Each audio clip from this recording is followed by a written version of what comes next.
Nah, di sini kita bisa ganti bentuk diagramnya menjadi ada prosentasenya, jadi terlihat lebih jelas mana yang prosentasenya lebih kecil dan mana yang prosentasenya lebih besar.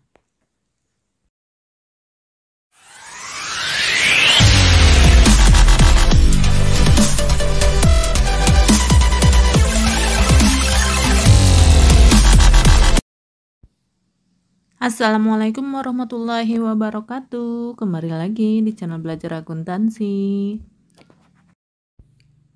Di video kali ini kita akan membahas rumus-rumus Excel yang sering sekali keluar pada saat kalian mengikuti tes admin.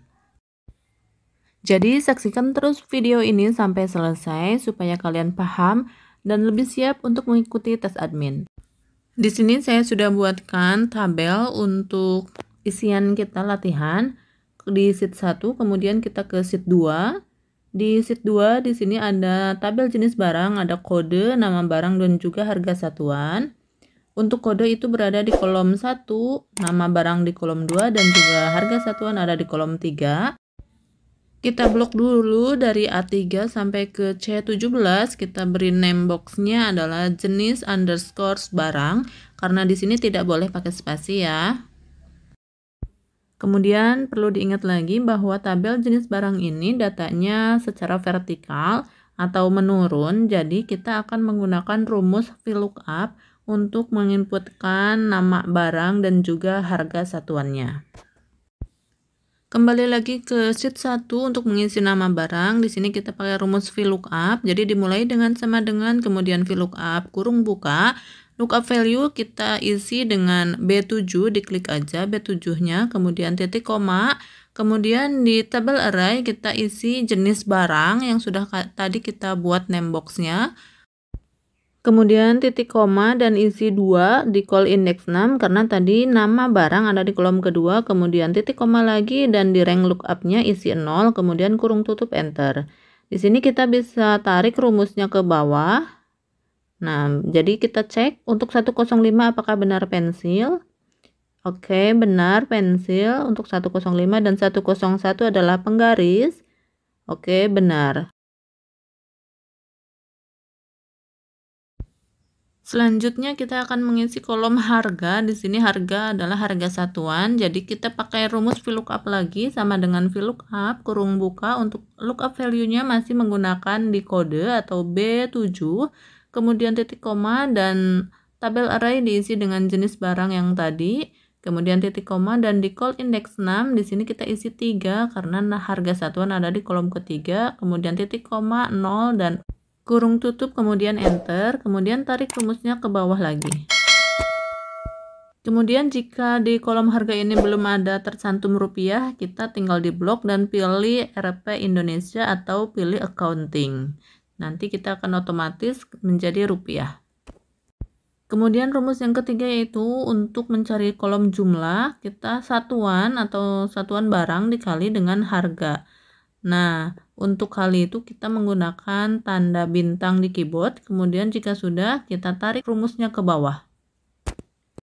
Kemudian rumus yang ketiga kita akan mengisi kolom pajak. Di pajak ini kita umpamakan di sini ada 5%, maka harusnya adalah jumlah dikali dengan 5%. Nah, supaya 5% ini tidak kemana-mana, jadi kita harus absolutkan terlebih dahulu dengan tanda dolar yang ada di keyboard, atau bisa tekan F4 satu kali. Jadi untuk mengisi kolom pajak di sini kita sama dengan F7 dikali dengan B4, kemudian diabsolutkan atau tekan F4 satu kali di keyboard, kemudian enter. Dari sini kita bisa tarik rumusnya ke bawah tanpa menggeserkan pajak yang 5% tersebut, karena sudah kita absolutkan sebelumnya. Rumus berikutnya yaitu mengisi total. Total adalah jumlah ditambah dengan pajak. Jadi sama dengan F7 ditambah dengan G7. Kemudian kita tarik rumusnya ke bawah. Kemudian untuk menjumlahkan satuan barang yang terjual, kita gunakan rumus SUM sama dengan SUM kurung buka. Kita drag dari D7 sampai ke D21, kemudian enter. Lanjut, untuk mengisi kolom rata-rata dari sebuah data, kita gunakan rumus average. Jadi sama dengan average, kemudian di drag lagi dari D7 sampai dengan D21, kemudian enter. Dan untuk mengisi kolom tertinggi, kita cari maksimum atau max, pakai sama dengan terlebih dahulu, kemudian di drag juga dari D7 sampai dengan D21. Sedangkan lawannya untuk terendah kita gunakan rumus min, sama dengan min sama di drag dari D7 sampai ke D21, kemudian enter. Berikutnya yaitu jika kita akan mengisi atau mencari berapa banyak sih sel atau transaksi selama bulan Agustus, di sini kita gunakan rumus count. Jadi sama dengan count, kemudian kurung buka, kita cari B7 dari mulai transaksi yang pertama, kemudian di drag sampai ke B21. Nah, di sini ada berarti 15 transaksi. Bisa dihitung secara manual karena ini masih sedikit, tapi kalau datanya sudah banyak, kita akan pusing dan ribet, jadi lebih baik kita gunakan rumus count.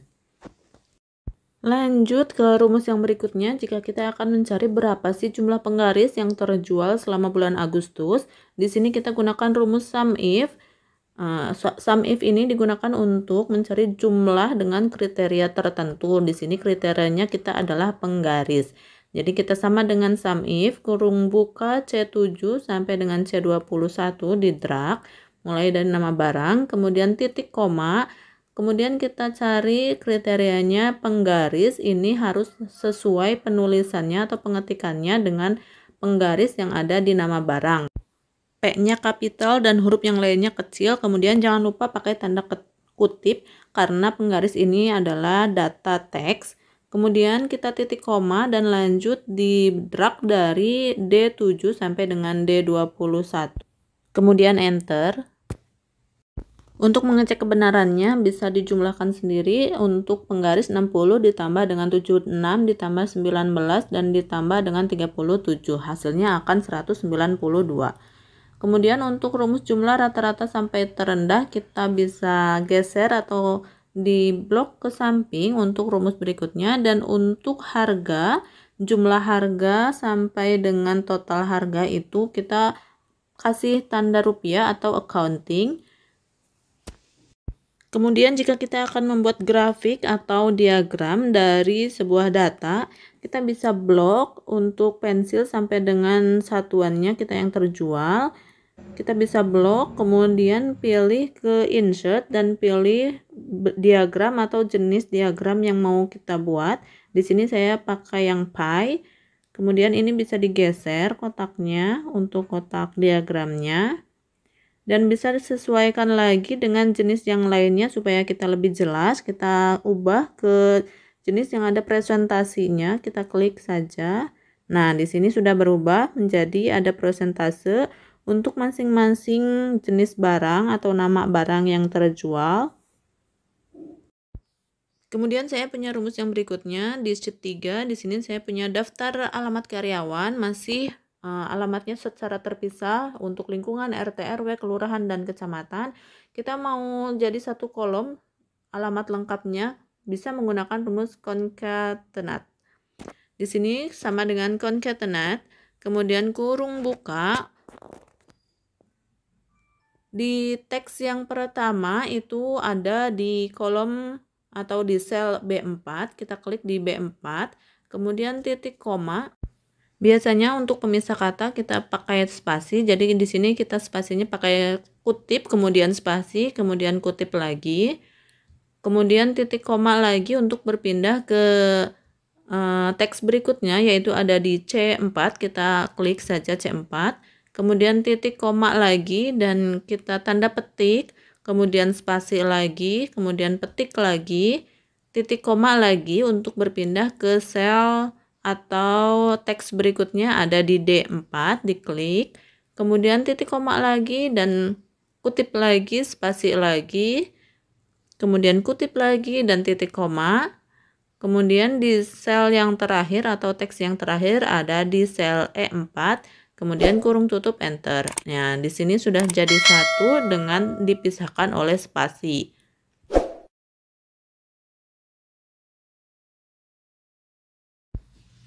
Berikutnya lanjut ke sheet 4. Di sini saya punya daftaran nilai mata pelajaran IPA, ada nama siswa, ada nilai dan juga keterangan. Di sini kita akan mengisi keterangan. Untuk keterangan ini ada KKM-nya minimal 65. Jadi untuk nilai 65 ke atas nanti akan ada keterangannya lulus, sedangkan kurang dari 65 keterangannya tidak lulus. Nah, karena kita pakai logika, jika 65 ke atas maka lulus dan kurang dari 65 maka tidak lulus, maka di sini kita gunakan rumus if. Jadi sama dengan if kurung buka, logical testnya ada di sel B3, maka diklik B3. Kemudian lebih dari sama dengan 65. Jadi dibacanya jika B3 lebih dari sama dengan 65, maka ini kita pakai titik koma. Kemudian lulusnya pakai tanda kutip karena berbentuk teks. Kemudian titik koma dan tanda kutip lagi tidak lulus. Kemudian kurung tutup enter. Jadi dibacanya jika B3 lebih dari 65 maka keterangannya lulus. Dan jika kurang dari 65 maka tidak lulus. Berikutnya, jika kita akan menjumlahkan berapa sih siswa yang sudah lulus, nah di sini kita bisa gunakan rumus count if. Di sini sama dengan count if, kemudian kurung buka, di ranknya kita drag dari keterangan lulus sampai ke C12, kemudian titik koma dan kriterianya lulus dengan tanda kutip, kemudian kurung tutup enter. 1, 2, 3, 4, 5, dan 6. Oke.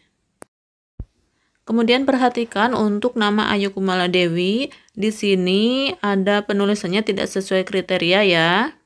Jadi ada yang huruf kapitalnya di tengah, ada yang di awal katanya huruf kecil. Nah, di sini kita bisa perhatikan atau bisa rapihkan. Misalnya jika huruf besar semua, jadi Ayu Kumala Dewi pakai huruf besar semua. Di sini kita bisa gunakan rumus, yaitu namanya rumus upper. Jadi sama dengan upper, kemudian kurung buka dan pilih teksnya yang akan kita perbaiki. Kemudian enter. Nah, di sini sudah jadi huruf besar semua atau kapital. Kemudian jika ingin namanya menggunakan huruf kecil semua. Nah, di sini kita bisa gunakan rumus lower. Jadi sama dengan lower, kemudian pilih teks yang akan kita perbaiki. Kemudian enter. Dan yang terakhir, jika ingin huruf kapitalnya hanya di awal kata saja, jadi di sini kita gunakan rumus proper. Jadi caranya sama, yaitu tinggal sama dengan kemudian proper, kemudian kurung buka dan pilih teks yang akan diperbaiki, kemudian enter. Jadi itu rumus-rumus yang sering keluar pada saat akan melakukan tes admin. Mudah-mudahan video ini dapat membantu buat kalian yang akan melakukan tes admin, dan mudah-mudahan kalian diterima di jabatan atau posisi yang kalian inginkan, dan tetap semangat. Wassalamualaikum warahmatullahi wabarakatuh.